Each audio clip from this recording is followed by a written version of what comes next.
Assalamualaikum, my name is Nur Syamimi Aliah.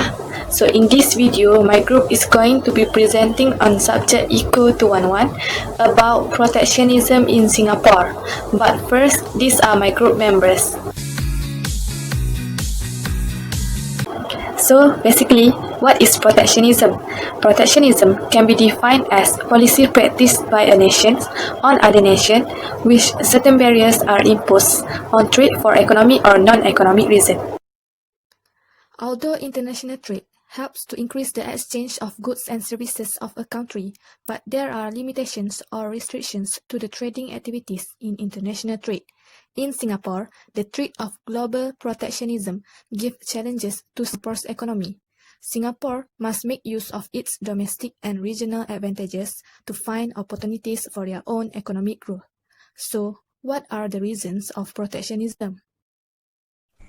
First, protectionism will reduce the problem of deficit in balance of payments.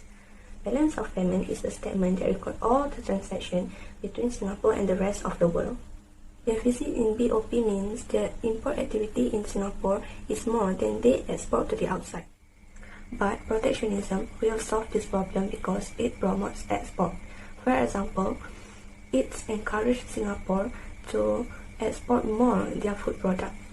By that, it will result the inflow of money in Singapore greater than their outflow. The second reason is protectionism can increase the government revenue. Government revenue in Singapore can raise from the export activity as what we discussed earlier. The more export activities in Singapore, there will be more revenues. Next, the toll of protectionism itself will increase the government revenue in Singapore. For example, tariff. Tariff is a tax imposed by Singapore on the goods and services imported by another country in order to restrict the import. The income from tariff will be the revenue to the Singapore, which lead to the increasing in Singapore revenue. Okay, I'm going to elaborate more on the next two reasons of protectionism, which are to protect infant industry and to prevent dumping. The infant industry is a term in economics which means newly established industry. For example, as a country like Singapore that usually import cars from overseas and has no domestic production of cars, the creation of domestic automotive industry would be an example of infant industry. So why the infant industry should have been protected? It is because this infant industry lack of experience and size to compete against the competitors abroad. Thus, this infant industry argument was initiated by Alexander Hamilton in 1791 when he argued for the protection of industries in the United States for imports from Great Britain.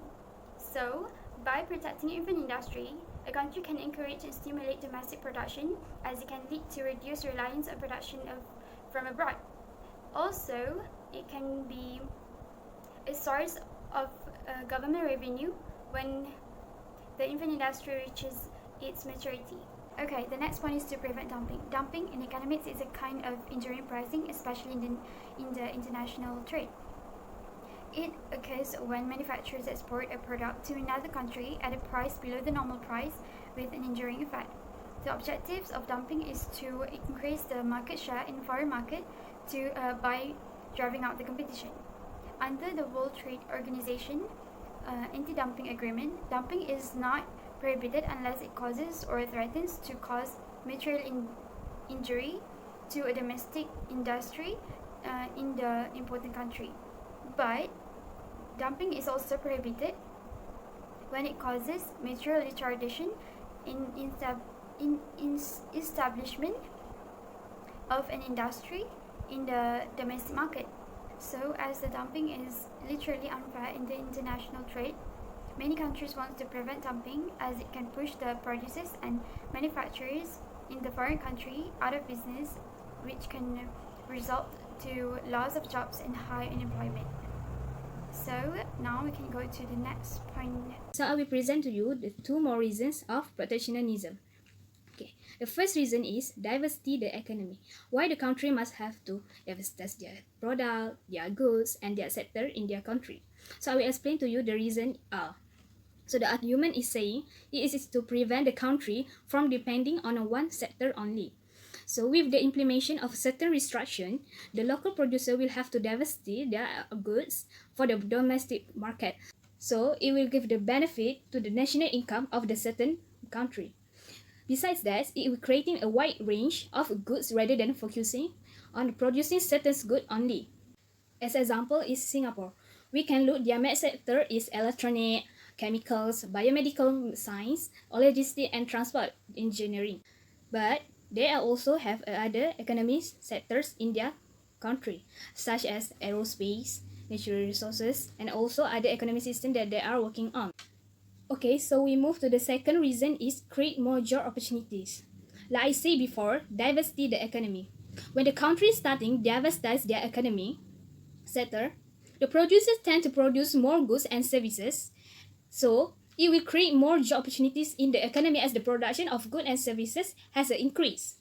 But this year, in 2020, due to coronavirus or COVID-19 pandemic, unemployment rate has increases because of termination of employment without notice among employer, and also many sectors could operate and or close down.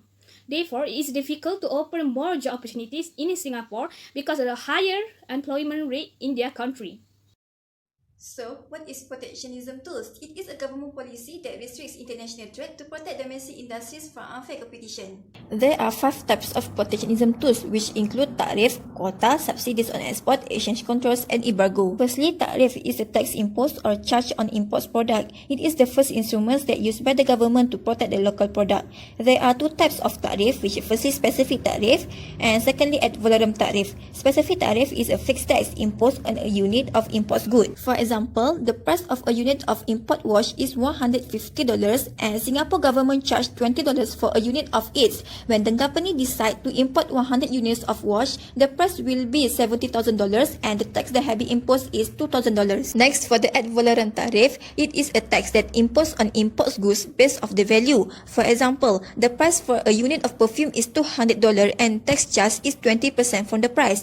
So, the selling price of the perfume is $240, which include tax at $40. And for the next point of protectionism tools is quota, which can be defined as a legal limit on the number of units of a particular commodity that can be imported into the country, or in other words, the restriction or limitation on the volume of imports goods. When the government limits the imports goods, it will put pressure on the price of those goods, which end up the price of those goods increase. Thus, the demand for the imports goods expected to decrease. And for the next point of protectionism tools is subsidies, which local producers receive subsidies from government to produce goods and services. These subsidies provide incentive for domestic business to expand globally by increasing their export internationally. Subsidies can come in various ways, either direct or indirect ways. Direct subsidies provide cash payment, meanwhile indirect subsidies come in special form, such as interest fees and tax break. Usually, the indirect subsidies provide to increase production, employment, tax property, and others. And for sure, this is the most positive way to implementation protectionism of the country. Right now, I'm going to explain the last 2 tools of protectionism, which is embargo and exchange control. So, what is embargo? Embargo is when a country or several countries officially ban the trade of specific goods and services with another country. Governments may take this measure to support their specific political or economic goals. Embargoes also can give serious negative consequences on the affected nation's economy. For instance, Singapore bans 2 Malaysian health products, which is 1 Liran Semching Kopil and Chan Chow Dam, because it contains harmful ingredients. As a result, Singapore has stopped importing these 2 Malaysian health products into their country because the ingredients in the products can give serious health risks to consumers. Next, exchange controls. The definition of exchange controls are government-imposed limitations on the purchase or sales of currencies. These controls allow countries to better stabilize their economies by limiting inflows and outflows of currency, which can create exchange rate instability. Singapore's currency is the Singapore's dollar. There are no exchange controls applied in Singapore, although there are some restrictions on the use of the Singapore dollar for non-domestic transactions. For example, cash movement of Singapore $30,000 and above must be declared open entry or existing Singapore. As a conclusion, protectionism policies are usually implemented with the goal to improve economic activity within a domestic economy, but can also be implemented for safety and quality concerns. The tools of protectionism is very important as it restricts international trade for the benefit of a single domestic economy. That's all from us. Thank you.